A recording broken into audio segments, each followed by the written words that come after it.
أعوذ بالله من الشيطان الرجيم بسم الرحمن الرحیم۔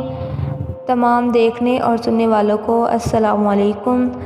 آج میں لے کر آئی ہوں آپ کے لیے حضرت بلال رضی اللہ عنہ کا خواب، جب انہوں نے نبی کریم صلی اللہ علیہ وسلم کو اپنے خواب میں دیکھا۔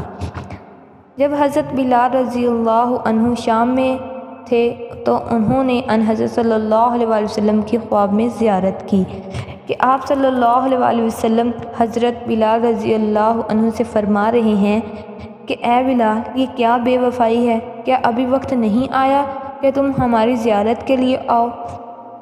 جب حضرت بلال رضی اللہ عنہ نیند سے بیدار ہوئے تو بڑے غمگین اٹھے کہ اسی وقت سوار ہوئے اور مدینہ منورہ کی طرف روانہ ہو گئے، اور نبی کریم صلی اللہ علیہ وسلم کے روضہ مبارک پر حاضر ہو کر اسلام عرض کیا اور وہاں روتے رہے اور مرغ بسمل کی طرح زمین پر لوٹ پوٹ ہوتے رہے۔ اسی اثناء میں حضرت حسن رضی اللہ عنہ اور حضرت حسین اتفاق سے آ نکلے تو وہ فرط محبت سے انہیں بوسہ دیتے اور بغل میں دباتے جاتے۔ انہوں نے حضرت بلال رضی اللہ عنہ سے فرمائش کی کہ کیا آپ فجر کی اذان دے سکتے ہیں؟ حضرت بلال رضی اللہ عنہ انکار کی سخت نہ رکھتے تھے۔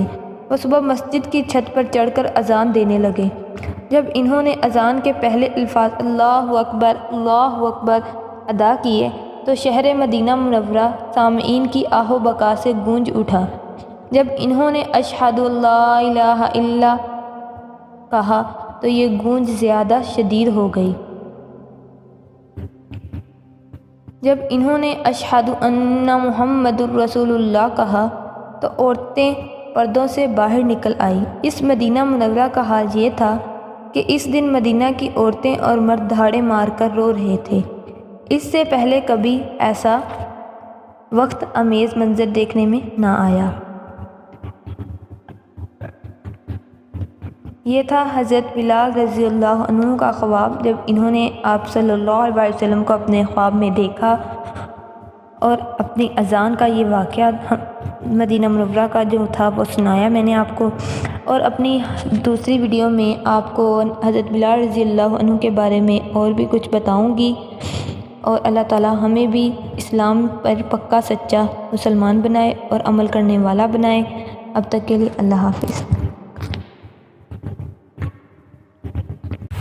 جن لوگوں نے ابھی تک ہمارے چینل کو سبسکرائب نہیں کیا وہ ابھی سبسکرائب کریں اور ساتھ بیل آئیکن پر بھی کلک کر کے ہماری لیٹسٹ ویڈیو کے بارے میں اپڈیٹ جانیں۔